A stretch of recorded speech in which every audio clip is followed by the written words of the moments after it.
Good morning and welcome to Kaalam Kayo program dito po sa Marinduque News Network sa ating local cable channel, Lucky 7 Channel 3.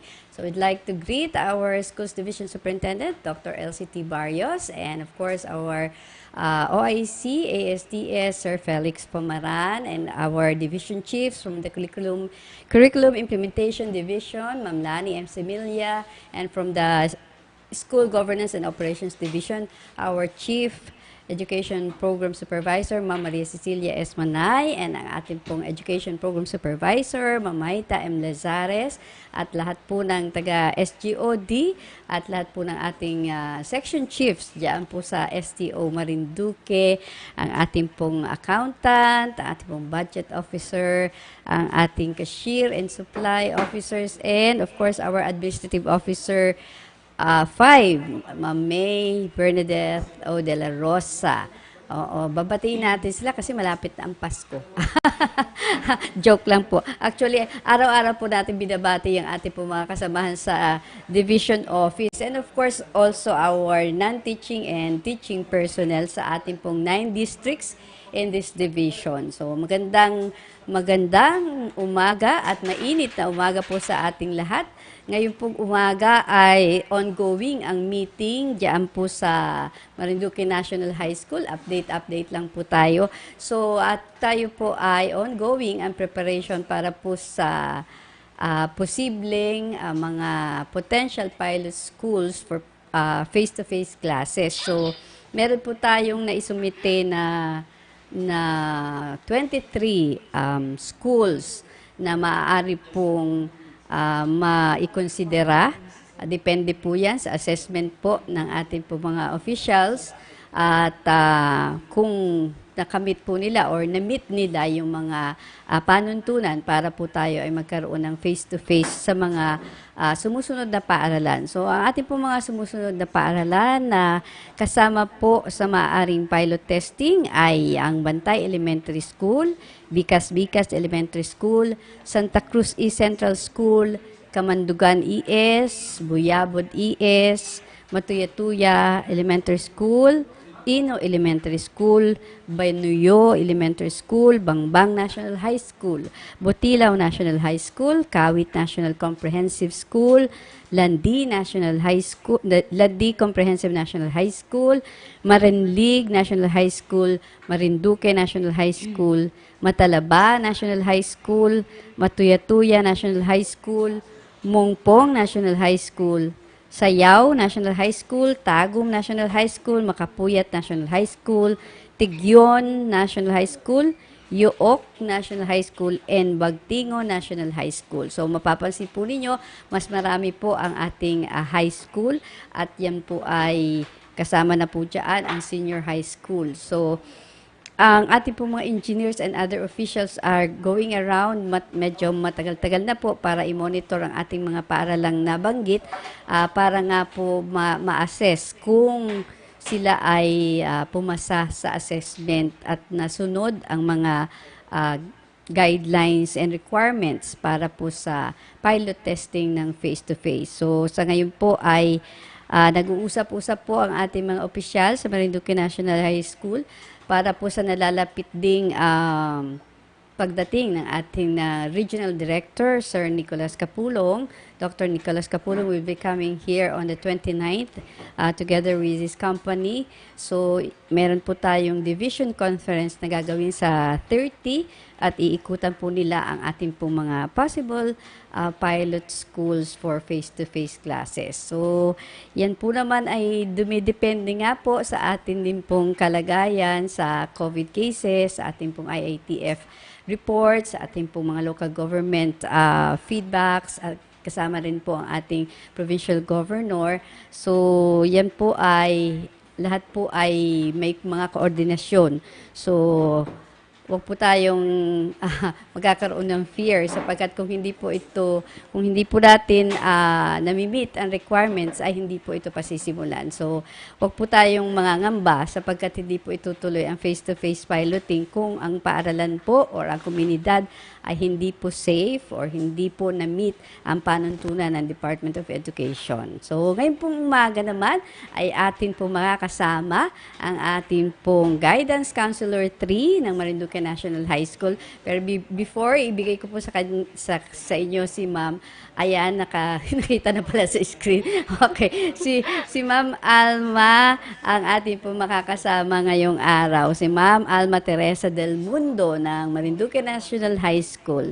Siya po yung kataas-taasan kasi na-guidance counselor. Kasi may guidance counselor 1, 2, and 3. So, siya po ang ating guidance counselor 3 sa Marinduque National High School. At bago po natin pasimulan ang ating pong information dissemination or discussion, ngayong araw na ito ay amin pong binabati ang lahat ng mga kabataan dahil tayo po ay patuloy pa rin nagdiriwang ng National Children's Month ngayong month of November. At sana nga po ay makatulong itong ating i-discuss sa inyo, sa ating pong mga learners, sa ating pong mga kabataan, gayon din po sa kanilang mga magulang dahil tayo ay bibigyan ng mga information ni Ma'am Alma na talagang beneficial and very informative sa kanila, sa ating pong mga learners at sa magulang na rin on how to cope up with several worries or different worries we have during this COVID time. Ano po? So, Ma'am Alma, good morning po. Pagbati po muna tayo. Good morning po sa lahat po ng nanonood, nakikinig po ng Marinduque News Network. Good morning po sa lahat po ng mga taga-Division Office and even Marinduque National High School. Magandang umaga po at maraming salamat po ulit sa muling pang-anyaya sa amin para mag-discuss po ng isang napaka-importanteng impormasyon para po sa ating mga kabataan. Yeah, wala bang shout-out for special? Shout-out daw po taga Marinduque National High School. Ayan. Baka hindi papasukin si Ma'am Alma mamaya. Okay po. Shout-out sa ating mga faculty sa Marinduque National High School. And congratulations to our newly installed or appointed principal, Sir Democrito Nazareno. Yes. Siya po ang ating bagong principal sa Marinduque National High School. Siya po ay si Sir Democrito Nazareno, Principal 2. So, I think nag-start na si Sir, ano po, last week? Or This week. Oo, na-welcome na po natin si Sir. Last Monday. Yeah, last Monday. Kasabay po ng ating 101st founding anniversary sa buong division ng Marinduque. So, welcome po sa Marinduque National High School, Sir Nazareno. At good luck po sa inyong administration sa ating Marinduque National High School. Okay, so, dahil nating pagbati. Medyo mahaba-haba pa naman yung ating i-discuss ngayong umaga. Okay, so we will be discussing making learners cope the psychological worries of the new normal education. Ayan. So ito po ay atin ring na-discuss last year kung ano yung ating mga fino-foresee last year kasi 2020 ay nagkaroon na nga po tayo ng pandemic. So ang ating flow is ano ba yung mga ini-expect natin ng mga worries, yung tinitingnan natin, ano Ma'am Alma. So ngayon naman, nadaanan na natin lumipas na yung isang taon, more than a year na nakakaranas na tayo ng mga worries. So ano po ba ito? Medyo mag-review tayo Ma'am Alma. Kasi po, nag-start po tayo ata doon is July, last, And then, we just thought of the possible worries of children na makakaharap nila during this new normal setup of education. So we tackled about the different worries. We mentioned about the use of the gadgets, the importance of gadgets, the money because of the parents are not working, possible reasons. Yes po. And other worries of learners. Medyo marami, pero those are some of the worries of our learners. Okay po. So ano yung una nating itatakil na worry, Ma'am? Okay, because of the threats, I focused and I patterned my discussion on the SWOT analysis. ano po yung impact niya ng COVID-19 at anong impact niya sa new normal setup ng ating education. And the threat there is COVID. So, alam po natin na hanggang ngayon ay nandyan ang COVID-19 and still hindi pa rin tayo makagalaw ng maayos at hindi pa rin po tayo makapunta sa ating paroroonan ng medyo malaya at nandun pa rin yung ating pag-iingat. So, 20 months na po ang nakakalipas ay nandito pa rin po. And we try to coexist with the COVID-19 virus. So, where are we now? Nasa na po tayo ngayon? Thankfully po, ang ating pong average case per day ay bumababa. Yes. But still, we are in the midst of the pandemic. And upon reviewing po kung ano man po yung ating na-discuss last year, ang dami pong weaknesses na nakita natin and even our learners have different weaknesses. Na-discover nila yung kanilang mga weaknesses at ito po ay naobserbahan po ng ating learners, naobserbahan po ng ating mga magulang and even teachers po ay naobserbahan yung mga iba't ibang weaknesses po ng ating mga kabataan. At ito pong mga weaknesses na ito, at because of this new normal setup of education, ay nakaapekto po sa personal development po ng ating mga kabataan. Ano po ba yung mga aspeto ng personal development ng ating mga kabataan? At nagiging source din po ng worries ng ating pong mga kabataan, ng ating mga estudyante. So, unahin na po natin yung physical aspect. Ano po yung mga worries ng ating mga kabataan sa physical aspect? It's of course po yung pong ating activities ng mga bata sa bahay. Medyo nalimitahan po siya. So medyo hindi po natin nakasanayan na ng mga bata natin ay nasa loob ng ating bahay. So ang kanilang movements ay very limited. So parang yun yung isa sa mga worries ng ating mga bata at yun ang naging worry nila until now. Ang pagkain, dahil ang mga magulang po, ito po ay talagang proven na po na talagang sa nangyaring pandemic, financial and even yung food po sa table ng ating pong mga kabataan at ating mga estudyante ay very limited na rin po sa ilan po natin ng mga estudyante.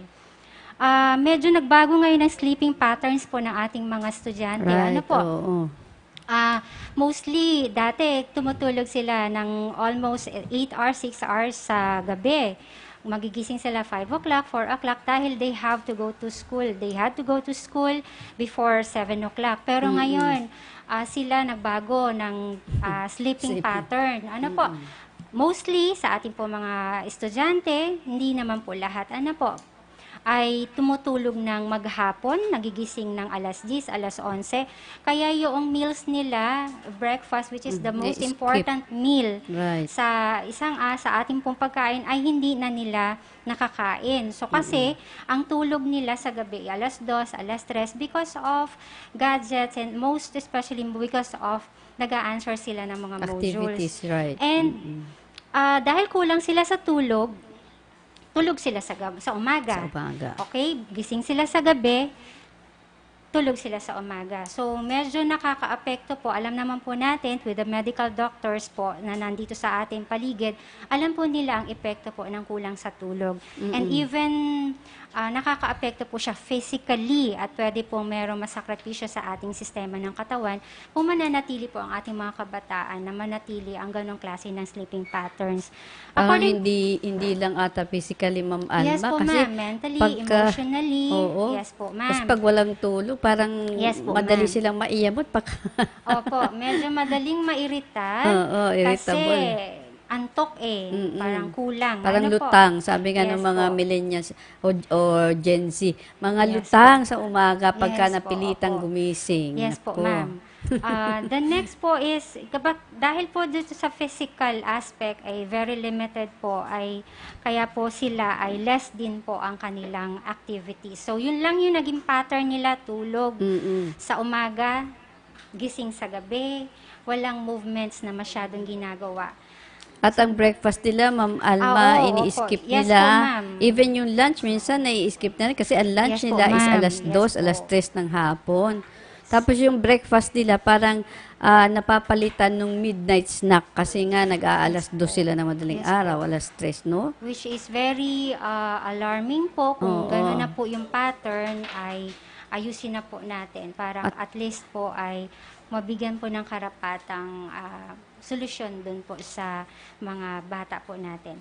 Now, the second worry po ay nagko-consider tayo sa social aspect. Ano po?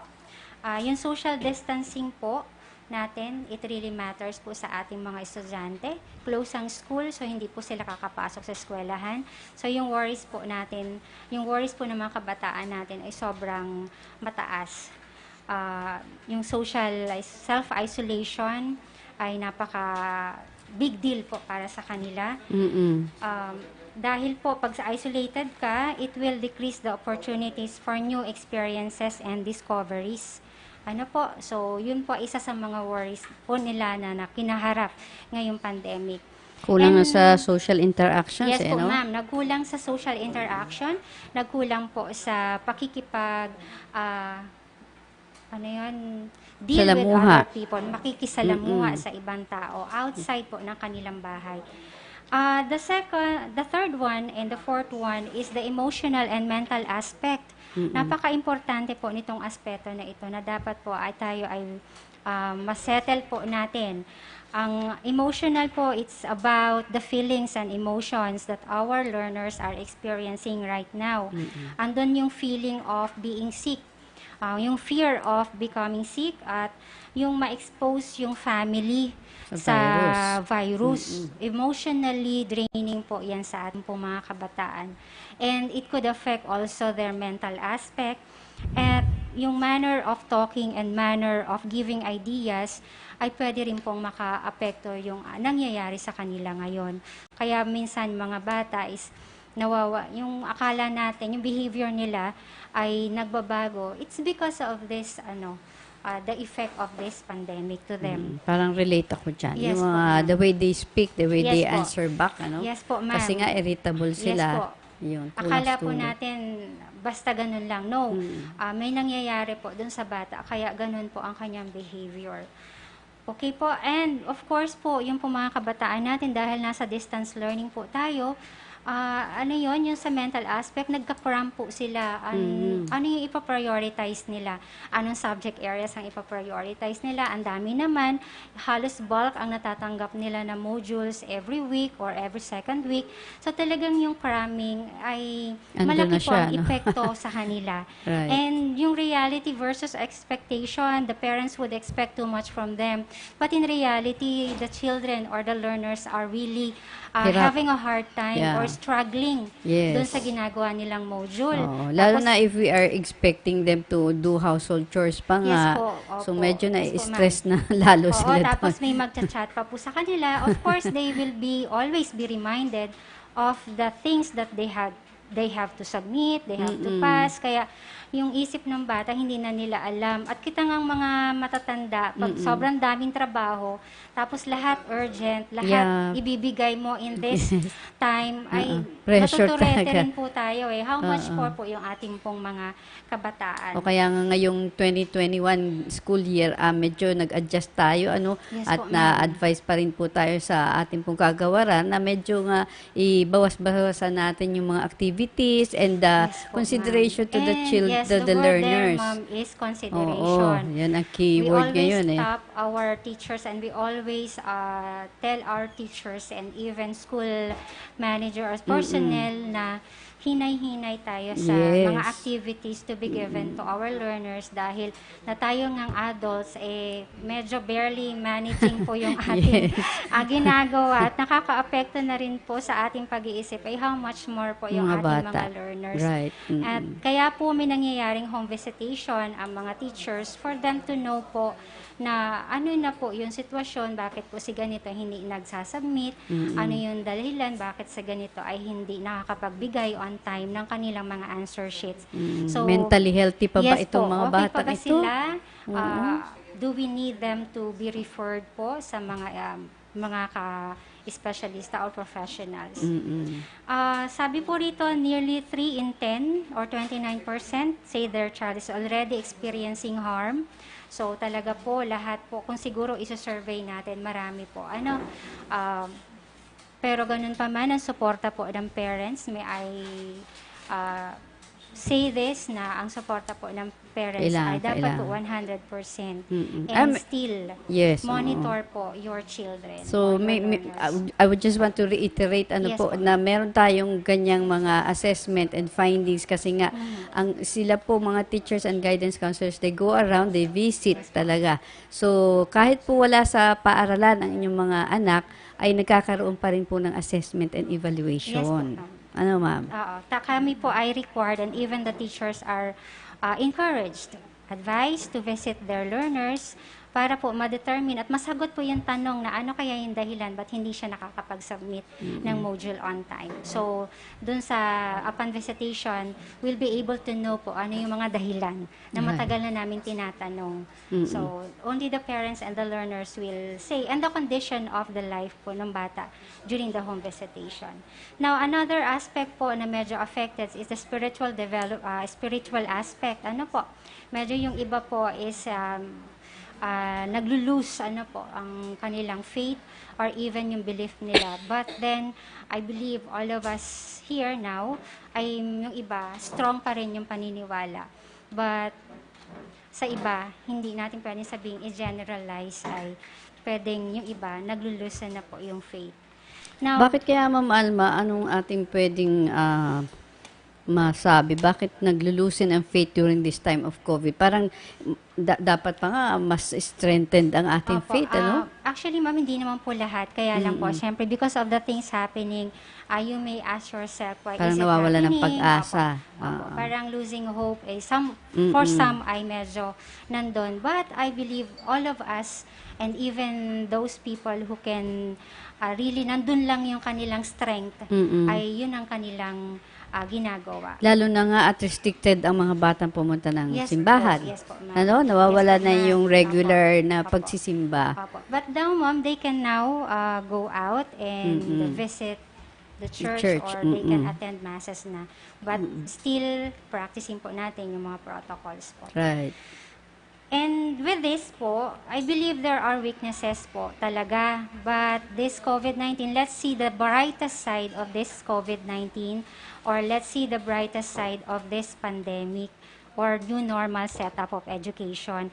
There are lots of opportunities po na binigay po sa atin ng ating ng nitong COVID-19 and the new normal set of education.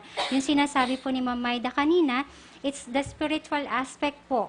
Good opportunities po na mas malapit po tayo sa Diyos at mas maging palagi po nating siya ang tatawagin. And every struggles or problems that we have.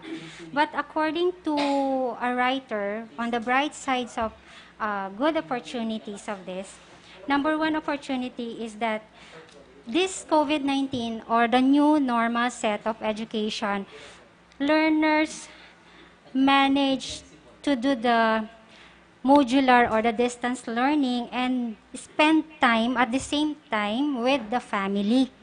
Ano po, yung distance learning po ay dahil nasa bahay ang mga bata, isang good opportunity, they spend most of the time with the family. So, meron silang, marami nilang recess time. Marami nilang breaks.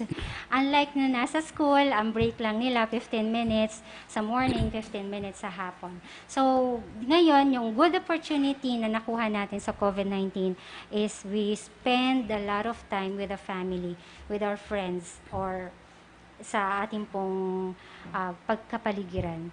Yung opportunity number 2 natin is it gives us time to reflect and reconsider na ano yung ginagawa natin, ano yung gagawin pa natin, at ano yung posible pang mangyari, pwede pa natin gawin this time of pandemic. Ano yung mabubuti pa natin pwedeng gawin.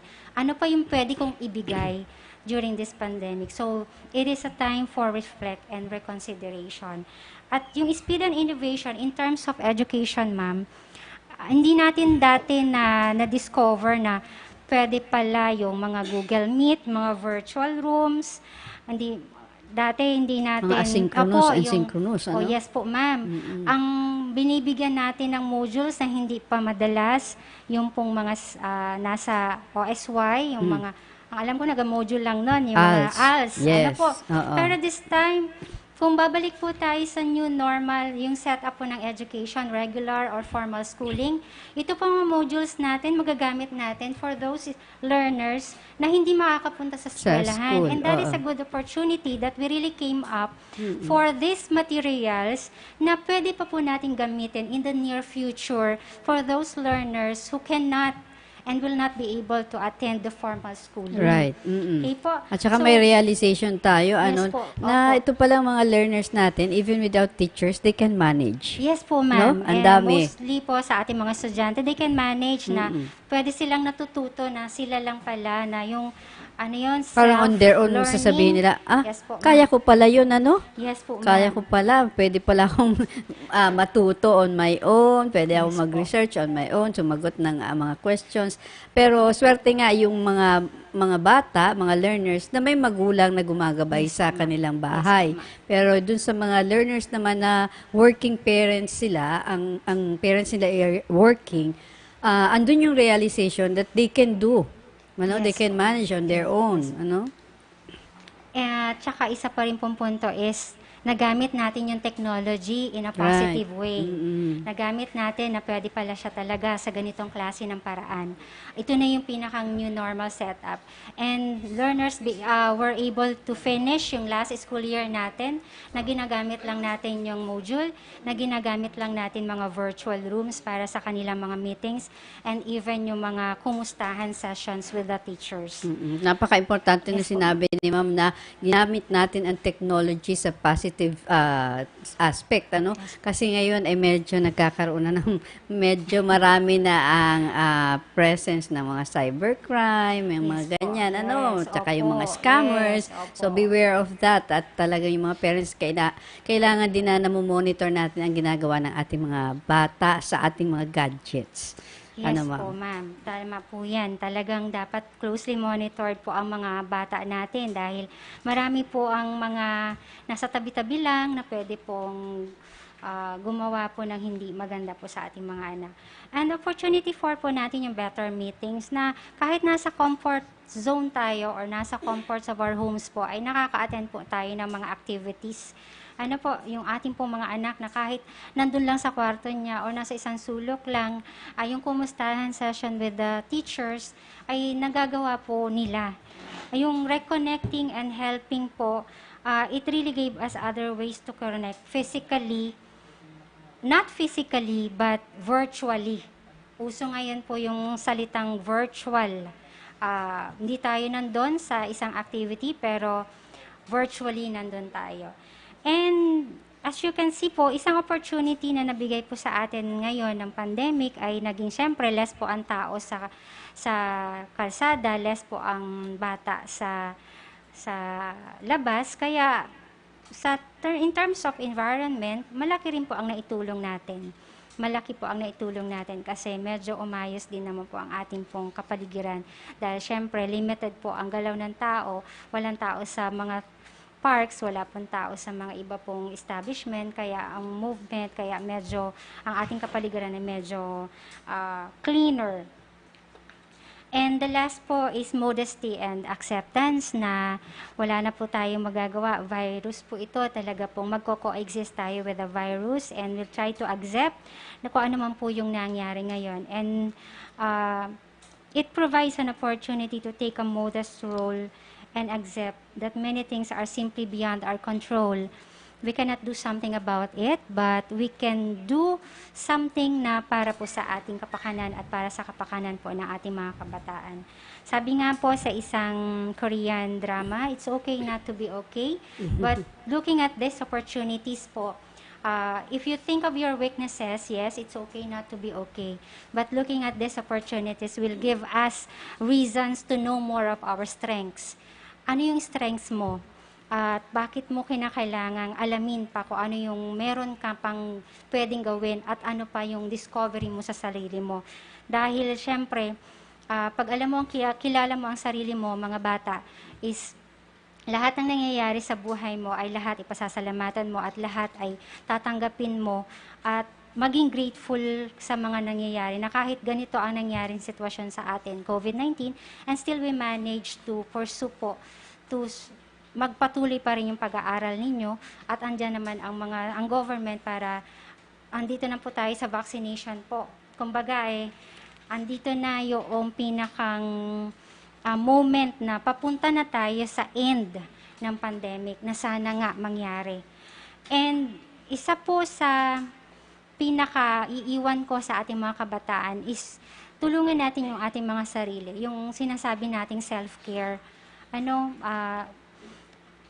Taking good care of ourselves ay maganda pong gawain. Hindi po ito ibig sabihin, self-care means selfish. Sarili mo lang iniintindi mo. Hindi po. Ito po ay pagtanggap at pag-accept na may mga kahinaan tayo. But then, ang ating po mga kahinaan ay may mga solusyon at pwede pa tayong gawin dun sa ating mga kahinaan. So, ito po yung mga steps po, suggestions na pwede pong mag-manage ng inyong anxiety. Recognize mo lang po yung feelings. Learners, yes po, suggestions. Recognize mo lang yung feelings. If you are not feeling today, then it's okay. It's okay not to be okay.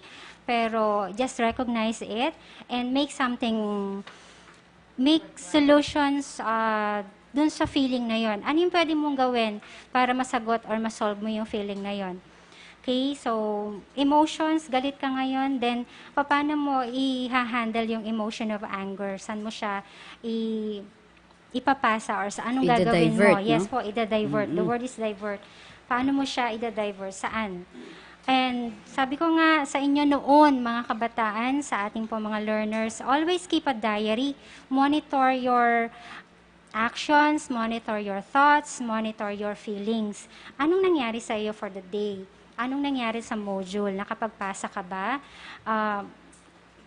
Or you may vent it out sa iyong most trusted friends or mga family members para at least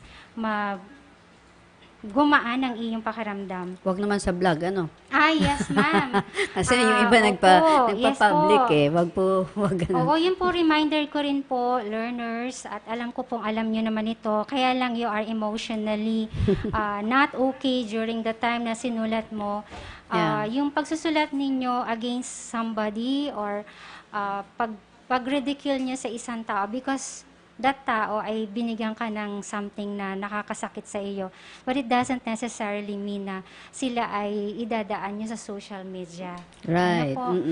Ito po, yung sabi ko nga, yung positive thing po na nangyari this pandemic ay yung paggamit natin ng technology, but we should not abuse the use of technology. Right. And your feelings toward the person or somebody may affect also dun sa tao na yun. So, whatever po na gusto nyo sabihin, na negative man or positive, please direct it to the person or address it direct sa person na yon, nakausap mo o nakasakit sa iyo. Kasi ibang usapin na yan. Right. Learners. Na-discuss nga ma'am namin ni ating Assistant Legal Officer, si Sir JM, nung nakaraang episode, na ang ating pong mga texts or messages, pwede po magamit yan na ebidensya laban sa atin.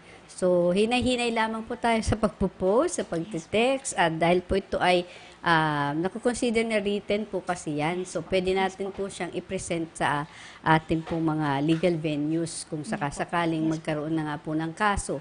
So, wag po tayong padalos-dalos sa pag-post or sa pag-message, kahit sa texting, at yan po ay maaaring gamitin laban sa atin.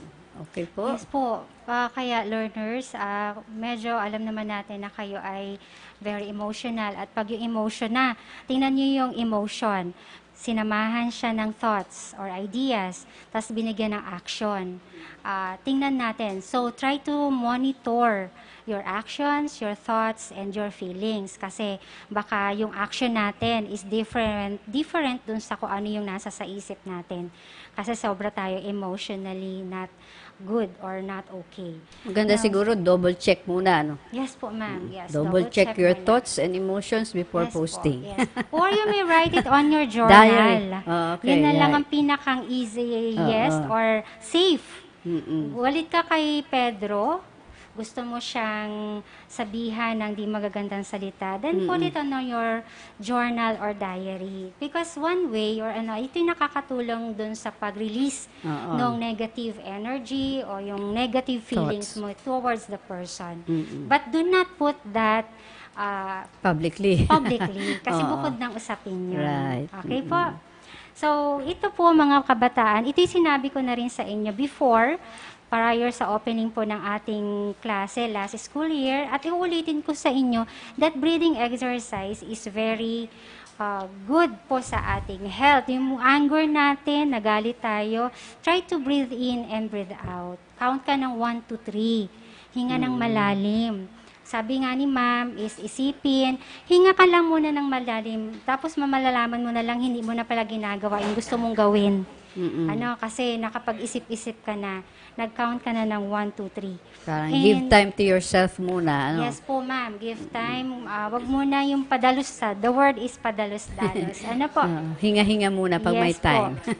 And dahil kayo ay nandyan sa loob ng bahay, pwede naman tayong makagawa ng mga bagay na pwede naman tayong maging physically active. Ang plantito, yes, very helpful. Plantita, yung pong ating mga hobbies, yung biking po ninyo doon sa vicinity ninyo, syempre, yung pong ating mga, ginagawa ng paggagawa ng mga arts, yan. Isa pong magandang venue or isang magandang gawain para po yung ating emotional and mental issues ay makakaano natin. Yung iniisip natin ay mawala at ma-divert po dun sa ginagawa natin. Pwede sa art, sa music, Yes sa po, painting, writing. Yun yung mga pwede lang gawin. Yes po, ma'am. But always stay connected with your family, and yung reminder ko po ulit, mga bata, na always see to it po ngayon na sinasabi ko sa inyo kasi worried na rin naman yung inyong sleeping patterns. Please, pakibago na natin or pilitin na natin na ayusin. And kung sakali man na tulong na lang tayo ng tamang oras at gumising tayo ng tamang oras sa umaga kasi it would really affect your health, yung ating pong sleeping patterns na mostly tulog kayo sa gabi. And the thing about this pandemic is, alam po natin ng mga estudyante natin na naging positive pa rin sila sa buhay nila at naging positive pa rin sila sa nangyayaring klase ng mode of education. And yung capacity natin to recover, kasi 20 months na ang tagal na rin, pero still we managed to surpass po nung mga struggles and trials ng brought by COVID-19. Sabi nga rito sa isang quote, when you bend with the wind but don't break in the storm. So, just go. Kung ano yung hampas ng hangin, go with the flow. Go with the flow. Right. And sabi nga rito, to become resilient, always see the positive side of it and the good opportunities of it. And dahil may isa kasabihan nga, it will not be this way forever. It will pass. Yes. Hindi tayo titigil, hindi tayo magiging stagnant, hindi tayo ma-stuck dito. Still nandyan yan, but we'll find ways on how to go back to school. Sabi nga ni Ma'am Maida kanina, magkakaroon na ng discussion regarding the limited face-to-face, the opening of schools and classes. So, ginagawa na yan. So, sabi, hindi talaga to mag-stop dito. Pero change is coming. Yes, change is coming. Sa pinakang kwan lang naman po ngayon is laging change. And recognize what you are doing well. Always stop yourself every day na, hey, may nagawa kang mabuti ngayon. Ito yung nagawa mo. Okay ka. You're okay. You're beautiful. Look at the mirror. Look at yourself in the front of the mirror and say to yourself na, wow, this is me. This is me now. Ito yung nagawa kong module. Ilang module lang nagawa ko at na-submit ko na sa tamang oras. Be positive always, wag lang sa COVID. At mahirap maging positive sa COVID. Okay. Pero sa natin sa buhay or sa pagtungo natin o pagtatapos ng atin at patuloy tayo nag-aaral at patuloy tayo nakikipaglaban sa COVID, stay positive. At sabi nga rito, psychology says that when you start taking care of yourself, you start feeling better, you start looking better, and you even start to attract better. This is the good thing about this quote. It all starts with you. So, sa'yo Within. talaga magsisimula. No one else. Ikaw lang. Kaya kahit pilitin ka ng nasa paligid mo na ituloy, at kahit palitin ka at i-encourage ka, but talagang mangyayari ito ay because of you. So, that would be all po sa ating pong discussion with the psychosocial Po, works. ang gaganda ng inputs ni Ma'am Alma talaga, at parang na-realize ko talagang ang atin palang, yung self-care, self-love mo, kumbaga, it is yourself that would make you beautiful. So, first, primary, kumbaga ay initially it would come from yourself, from within yourself. So na-exude yung aura ng Yes, goodness, po, ng ma'am. positivity. Yes. Every morning, you have to Yes. look at the mirror and say, Maganda tell to ako. yourself na, wow, you look good today.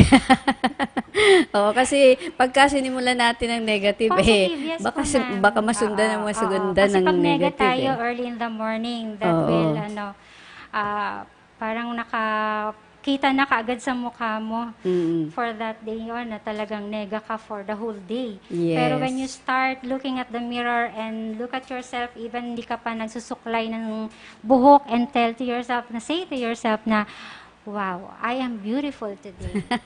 I look forward on this day. Yes, okay. So magandang mga positive inputs ang binigay sa atin ni Ma'am Alma. Maraming salamat po sa lahat ng inyong shinare sa ating mga tagapakinig, tagapanood ngayong umaga. So parang to be positive, kailangan din po natin ng self-acceptance, Yes, at sa pamamagitan ng pagtanggap kung anong meron tayo, kung anong ating kakayanan, doon natin din makikita kung ano yung maaari nating gawin, ano yung pwede pa nating progreso o development. So sa ating po mga kabataan, binabati po namin kayo muli, sa ating po mga learners, Happy Children's Month ngayong month ng November, at kami po ay magpapaalam na, at gusto lamang po natin i-congratulate ang nanalo po sa ating regional contest sa Isang Pangarap Video Making Contest, ang Oriental Mindoro po, at sila po ang magre-representa ng ating rehiyon para sa national level naman po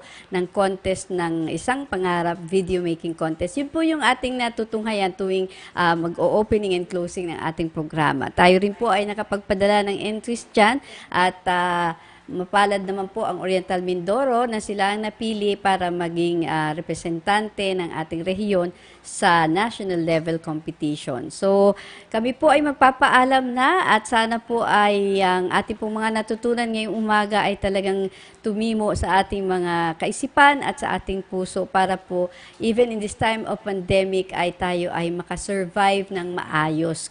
Hindi yung survive na talagang parang hirap na hirap. Survive ng maayos po, at atin pong ma-realize what we have, ano po yung ating mga strength and weaknesses, at matutunan natin itong anong tawag doon, ma-avoid or matuto tayo mag-divert ng ating mga atensyon sa ibang bagay na mas produktibo at mas positibo. So with that, kami po nagpapasalamat si Ma'am Alma, andito po sa ating programang ito.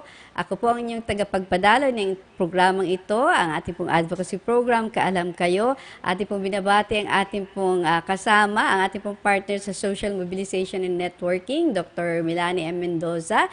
Ayan, kasama po natin siya sa ating pong programang ito, at sa ating pong section, sa ating pong SOCMOB, dyan po sa SGOD. So maraming po salamat sa inyong pagtutok dito sa ating programa, at magbabalik pa rin po kami bukas, Friday at 11 to 12 in the morning. So keep safe everyone, and thank you so much.